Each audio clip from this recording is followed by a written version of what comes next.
Hey, it's Lou, and here's the thing. 2017 was a catastrophic year for Puerto Rico. Hurricane Maria was the worst storm to hit the island in 90 years, causing the second longest blackout ever. It's still ongoing. And even before that, the U.S. territory struggled with debilitating financial problems and had to file for the largest municipal bankruptcy in American history. Desperate for help and getting little from the federal government, Puerto Rico turned to the tech industry and developed what one government official called a moonshot recovery plan. But is it grounded in reality? And are the tech entrepreneurs headed to the island, many who specialize in cryptocurrencies, interested in rebuilding, or are they taking advantage of a vulnerable population? All of the entrepreneurs and technologists I spoke to for this story, and a bunch were native Puerto Ricans, told me that Hurricane Maria created an opportunity. The island needs to be rebuilt. Why not deploy the most cutting-edge technologies? Why not replace all those old shitty systems, things like an outdated electrical grid or a dysfunctional banking system, with fresh innovations, solar panels, cryptocurrencies, etc. Not only would this approach turn Puerto Rico into the island of the future, it would have the added effect of creating high-paying tech jobs. And that would help solve the island's significant unemployment problem and slow down PR's brain drain. Many of the best and brightest leave to find work elsewhere. After the hurricane, this sense of building Puerto Rico anew inspired many locals to get entrepreneurial. Marie Castillo-Collazo, who works for a San Juan tech incubator, told me that applications to her program skyrocketed. And local technologists told me about projects they were working on that would prepare the island for the next big hurricane. Javier Malave, a former engineer at Texas Instruments, has developed a more reliable emergency communication system. And Jonathan Gonzalez is working on a blockchain idea that would enable hurricane insurance to be paid instantaneously and without any onerous paperwork. Once the winds hit a certain speed, money is automatically deposited into the insured person's bank account. Kind of cool, but more importantly, these address real needs. However, it's not just locals, people intimately familiar with the problems on the ground, that are reimagining Puerto Rico. A wave of tech entrepreneurs, particularly in the cryptocurrency and blockchain space, have relocated to the island.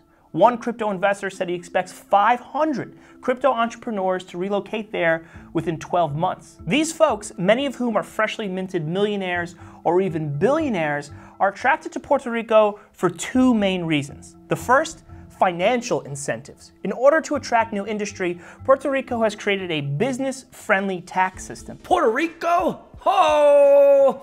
A cryptocurrency tax haven? And the kicker for Americans, you don't have to renounce your citizenship. Despite the sad fact that almost half of all Americans don't realize that Puerto Ricans are US citizens, they are. And more importantly, for these entrepreneurs, that means you get the same robust copyright protection as innovators working in a place like Silicon Valley.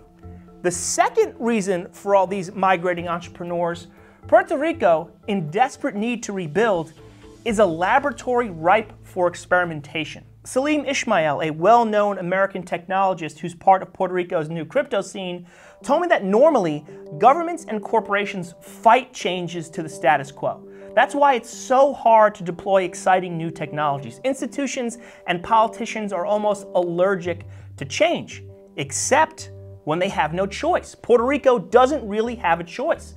It will take whatever help it can get. So the local government is welcoming this wave of entrepreneurs with open arms. They want them to spend money, to build companies, to help reimagine how Puerto Rico society operates. Now, as an aside here, a lot of the coverage of this crypto bro migration to Puerto Rico has focused on the fact that these guys are, well, sort of intolerable. Crypto-somniacs in the house, stay toasty. Brett Scott, who authored a fascinating paper on cryptocurrencies for the UN, told me that crypto entrepreneurs often adopt the vocabulary of activists and revolutionaries. A billionaire is not someone with a lot of money. I don't care about money anymore. I care about people that are going to change the lives of a billion people or more. In his paper, Scott writes, the scene or community around Bitcoin seemingly has little connection to the gritty social reality of many in poorer countries. I get his point. The way these people talk make them sound like self-proclaimed crypto saviors, sort of sanctimonious cartoon characters who naively think their big ideas will succeed where so many others failed. I mean, international development is a tricky thing, tied up with politics and cultural norms. A piece of code won't easily make those problems go away.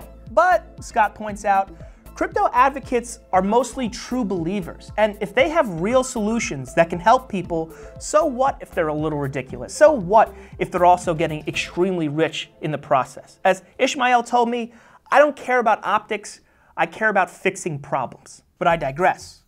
For all those folks who've been working on these far-out blockchain and crypto ideas, Puerto Rico is suddenly an opportunity to test out their products. Things like a widespread cryptocurrency that is actually used for transactions, for buying things, and not just an asset to invest in. Or a public record system built on the blockchain where things like property deeds and insurance certificates are transparent and easily accessible. Or a solar panel cooperative where people can trade power without the need for a middleman, i.e. the electric company. So in this way, Puerto Rico could be a utopia, a crypto-centric society built from scratch, a model for the rest of the world that could also become an economic powerhouse, a Silicon Valley with better beaches.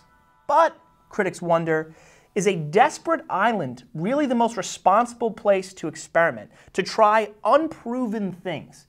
Digital currencies, for instance, are notoriously volatile. Bitcoin investors can ride the ups and downs of the markets. Puerto Ricans, still piecing their lives together, need stability.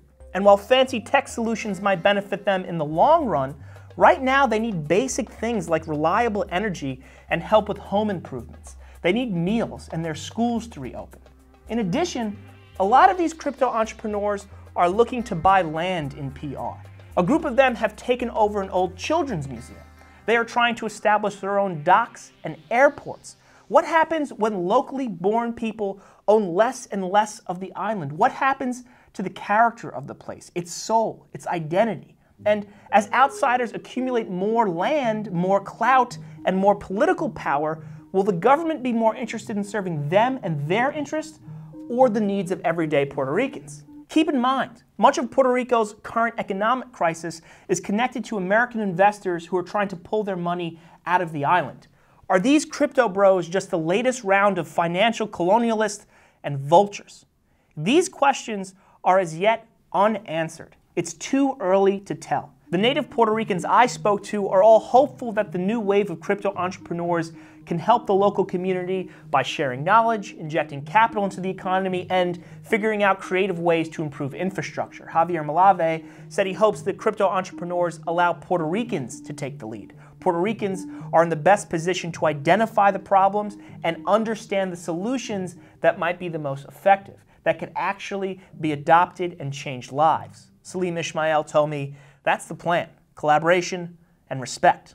Let's hope so. Because there's a disturbing history of outsiders coming into Puerto Rico to conduct experiments. During a large chunk of the 20th century, birth control and population control experiments led to a third of all Puerto Rican women being sterilized. Many Puerto Rican farmers claim that crops forced on them by American agricultural companies has led to a steep decline in food production. I bring this up as a reminder. If someone is going to experiment on you, you better hope it works. Because if it doesn't, they get to go home, back to wherever they came from. But you're stuck cleaning up the mess. Okay, I'm gonna go live my life.